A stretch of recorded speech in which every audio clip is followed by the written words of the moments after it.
To my channel জ্যোতিষ জ্ঞান। আমি astrologer তপরাজ রয়। নমস্কার, আমি জ্যোতিষ বিশারদ তপরাজ রয়। আজকের বিষয় হচ্ছে নারী দোষ পূজা। এই পূজা করতে হলে ঘি, ধূপ, জল, প্রদীপ, ফুল, ফল, মিষ্টি, শিব ও পার্বতীর ছবি, গণেশের ছবি প্রয়োজন।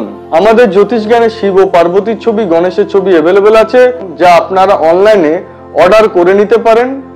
কারণ এই ছবিগুলিতে পূজা করলে তাড়াতাড়ি সিদ্ধিলাভ প্রাপ্তি ঘটে। এই ছবিগুলি অ্যাভেলেবেল আছে শুধুমাত্র লিমিটেড টাইমের জন্য। যাই হোক, এই পূজা করতে হলে আপনারা স্নান সেরে এই পূজাটি করবেন। এই নারী দোষ পূজা করা হয় স্বামী স্ত্রীর মধ্যে সুসম্পর্ক বজায় রাখার জন্য। কারণ যদি স্বামী ও স্ত্রীর মধ্যে ঝগড়া ঝামেলা অশান্তি হয়, তাহলে এই পূজাটি করলে দারুণ ফল পাওয়া যায়। প্রথমে ঘিয়ের প্রদীপ, ফুল, ফল গণেশের ছবির কাছে রাখবেন। এরপর গণেশ গায়ত্রী মন্ত্র 108 বার পাঠ করবেন। গণেশ গায়ত্রী মন্ত্রটি হলো ওম এক দন্তায় বিদ্মহে বক্রতুণ্ডায় ধীমহি তন্নো দন্তায় প্রচোদয়াৎ। এরপর ফল ও গজা গণেশকে প্রদান করবেন। এরপর শিব মন্ত্র ও পার্বতী গায়ত্রী মন্ত্র পাঠ করবেন। শিব মন্ত্র হলো ওম নমঃ শিবায়।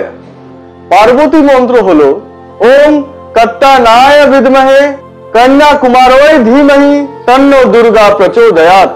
এরপর গঙ্গা জল, হলুদ, চন্দন বাটা মিক্স করে চারদিকে ছড়িয়ে দেবেন। এরপর ঘন্টা বাজাতে বাজাতে শিব ও পার্বতী গায়ত্রী মন্ত্রটি 108 বার পাঠ করবেন।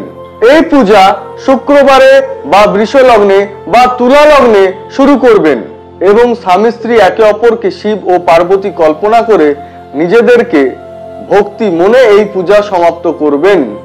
আজকের মতো অনুষ্ঠান পর্বের এখানেই সমাপ্তি। আমরা পরবর্তী অনুষ্ঠানে আরো অনেক কিছু গুরুত্বপূর্ণ বিষয় নিয়ে আলোচনা করব। আপনার চ্যানেলটিকে লাইক, কমেন্ট, শেয়ার এবং সাবস্ক্রাইব করতে ভুলবেন না। আজকের মতো ধন্যবাদ।